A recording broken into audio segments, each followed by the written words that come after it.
Hi friends, అందరూ ఎలా ఉన్నారు?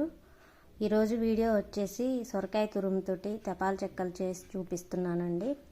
ఆంధ్ర స్టైల్ అయితే తెపాల చెక్కలు అంటారు, తెలంగాణ సైడ్ అయితే వీటిని సర్వపిండి అంటారండి. పేరు ఏదైనా సరే టేస్ట్ మాత్రం ఒకేలా ఉంటుందండి. ఈ సొరకాయ తురుముతోటి తెపాల చెక్కలు చాలా రుచిగా ఉంటాయండి. అది కాకుండా హెల్త్కి కూడా చాలా మంచిది. సొరకాయలో ఎక్కువ వాటర్ కంటెంట్ ఉంటుంది కదా, ఈ సమ్మర్లో ఇలాంటివి చేసుకొని తినటం చాలా ఆరోగ్యానికి మంచిదండి. ఇక్కడ ఇలా ఒక సొరకాయలో సగం తీసుకున్నానండి. దాన్ని పీల్ తీసి ఇలా చూపిస్తున్న విధంగా చక్కగా ఇలా తురిమి పెట్టుకోవాలి.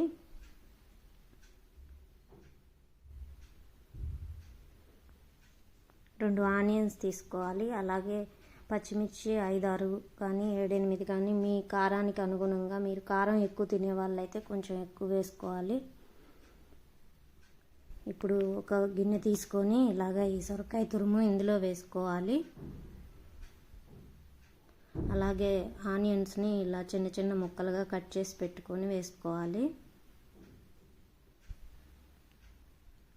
పచ్చిమిర్చిని కూడా పేస్ట్ చేసి వేసుకోవచ్చండి, ముక్కలుగా ఇష్టం లేని వాళ్ళు. నేనైతే ఇక్కడ ముక్కలుగానే వేసుకుంటున్నాను.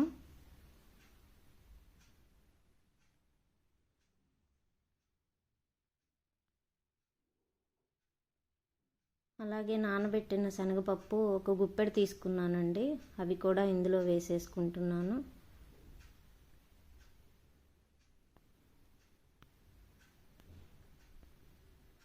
అలాగే వేయించిన పల్లీలు కూడా ఇలాగా పొట్టు తీసేసుకొని చిన్న చిన్న ముక్కలుగా చేసుకొని వేసుకుంటున్నాను. అలాగే కొత్తిమీర, కరివేపాకు ఇలా సన్నగా తురిమి పెట్టుకున్నాను, వీటిని కూడా ఇందులో వేసేసుకుంటున్నాను.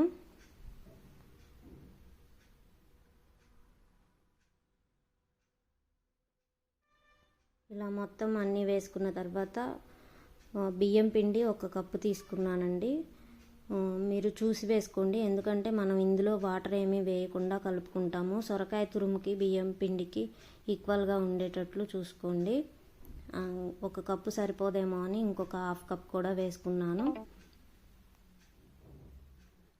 ఇందులోనే జీలకర్ర కూడా వేసుకున్నాను 1 స్పూను. అలాగే మీ టేస్ట్కు తగినట్లుగా సాల్ట్ వేసుకోండి. ఇప్పుడు ఇదంతా మనము వాటర్ ఏమీ వేయకుండా ఇలా మొత్తం అంతా కలుపుతూ ఉంటే ఈ సొరకాయ తురుములో నుంచి వాటర్ బయటకు వచ్చేస్తుంది. మనం వాటర్ వేయకుండానే ఈ తురుముతోటే సరిపోతుందండి, పిండి ముద్దగా అవుతుంది. ఇలా బాగా కలుపుకుంటూ ఉంటే మొత్తం కలిసిపోతుంది. చూశారు కదా, మొత్తం ఇలా కలిసిపోయింది. ఇలా గట్టిగా ముద్దలాగా చేసి పెట్టుకోవాలి.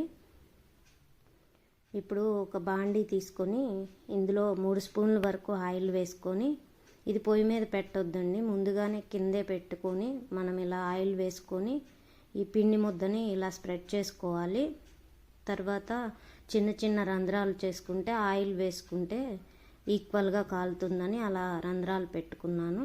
ఇప్పుడు స్టవ్ వెలిగించుకొని స్టవ్ మీద ఈ బాండీ పెట్టుకొని సిమ్లో పెట్టుకోవాలండి. మంట మాత్రం మీడియం ఫ్లేమ్లో ఉండేలాగా చూసుకోవాలి.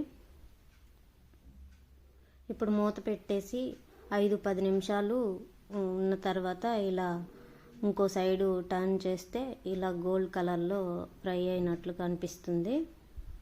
ఇప్పుడు మళ్ళీ ఇటువైపు కూడా వేసిన తర్వాత కొంచెం ఆయిల్ వేసుకొని మూత పెట్టుకుంటే ఇంకొక 5 నిమిషాల్లో మొత్తం చక్కగా కాలిపోతుంది. చూశారు కదా, ఇలా కాలిపోతుంది.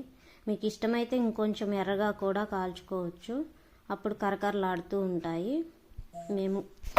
మేము కొంచెం మెత్తగా కావాలని చెప్పి ఇలా వేసుకున్నాము. ఇలా 2 సైడ్లు ఇలా కాలిపోతుంది ఎర్రగా. ఇప్పుడు ఇంకోటి కూడా ఇలా వేసుకున్నానండి. ఇది కొంచెం పెద్దది చేసుకున్నాను, ఫస్ట్ది కొంచెం చిన్నది చేసుకున్నాను. ఇప్పుడు ఇది కూడా కాలిపోయింది. కొంతమంది ఒక సైడే కాల్చుకుంటారండి, నేనైతే 2 సైడ్స్ కాల్చుకుంటాను. చూశారు కదా, ఇలా రెడీ అయిపోయాయి. ఎంతో టేస్టీగా ఉండే తెపాల చెక్కలు రెడీ అయిపోయాయి. ఒకసారి మీరు కూడా ట్రై చేసి చూడండి, ఎందుకంటే ఇది డీప్ ఫ్రై ఐటెం కాదు కదా. నచ్చితే ఒక లైక్ ఇవ్వండి.